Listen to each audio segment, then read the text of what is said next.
Every morning, students across Oklahoma begin their school day with one thing missing: their phones. Senate Bill 139, also called the bell-to-bell phone ban, stops students from using cell phones during the school day. The goal is to help students focus and cut down on distractions, but not everybody agrees with this rule. In this documentary, I will be discovering the impact, lasting effects, and opinions on the bell-to-bell phone ban here at Epic Charter Schools.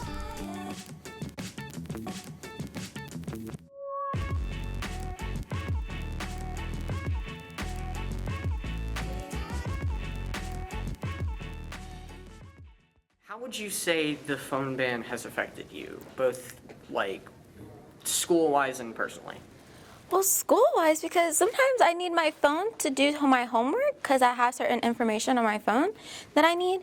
And then personally, because if I'm trying to text one of my friends and I can't say what I'm trying to say out loud, then I have to text them. And then my teacher will be like, "Brooklyn, put your phone up." And I'll be like, but I'm doing something important, even though I'm not really doing anything important on it.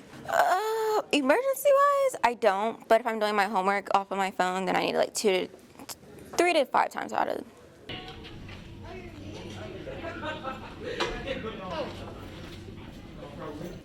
Do you feel like the phone ban is too strict? I think for some classes, I think it's based off of teachers, personally. Because I mean, like in my class, some people might have to do their classroom, give their phone up after one time. Like if they said it in the beginning, then they're like, "Oh, we can't do your phone. You can't have your phone," and then they take it. I decided to ask teachers about their view on the bill as well. Yeah, so now I have a daily routine for my 9th and 10th graders where at the very beginning of class, I remind them about the bell-to-bell phone ban and ask them to go ahead and put their phones away so that we don't have to address it later. And now instead of, if I do see a cell phone, instead of having them put it away, I have them put it on my desk so that it's not a distraction. So it helps keep everybody accountable. So we do a reminder at the beginning to make sure that we are compliant. Oh yeah, it's affected my classmates. I mean, it's just a constant of being like, "Oh, such and such, your phone, such and such, your phone." And then it is annoying because at the same time, I get both sides. I get it.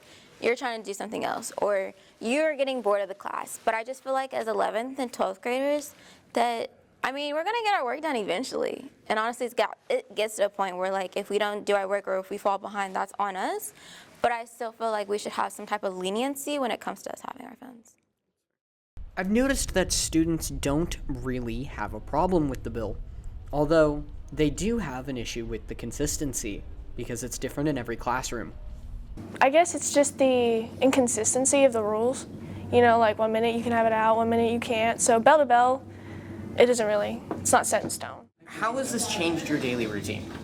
Not so much, just having to remember to put my phone away and silencing and whatnot. Inability to communicate efficiently. I guess if you have to reach out to somebody, a lot of times the school provided laptops aren't as efficient or, emails don't get sent out because it's restricted. So it's just better to use your phone to send out emails. And a lot of times you can't do that just because of the bell-to-bell restrictions. So, right.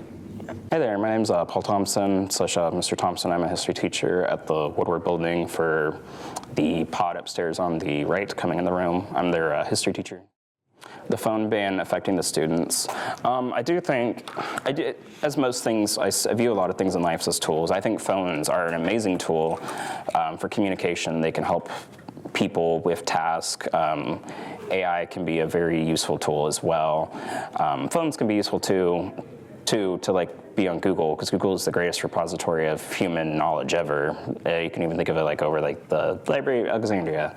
But you have to use it as a tool. You can't use it to replace critical thinking or your brain. And oftentimes phones take away from people's ability to critically think. They dampen the learning process for people who abuse the tools. And then that's not even getting into the problems of like bullying and social pressure and social media being negative for anybody, especially teenagers.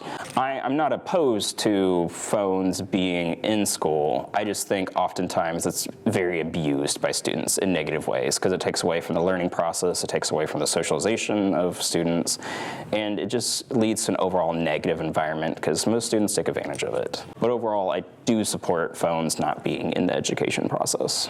You said it should be used as a tool, and you feel very strongly that people are misusing this tool. Do you think the phone ban is going to help people learn to not abuse this tool, or do you think it's just a roadblock that people are going to jump over at some point?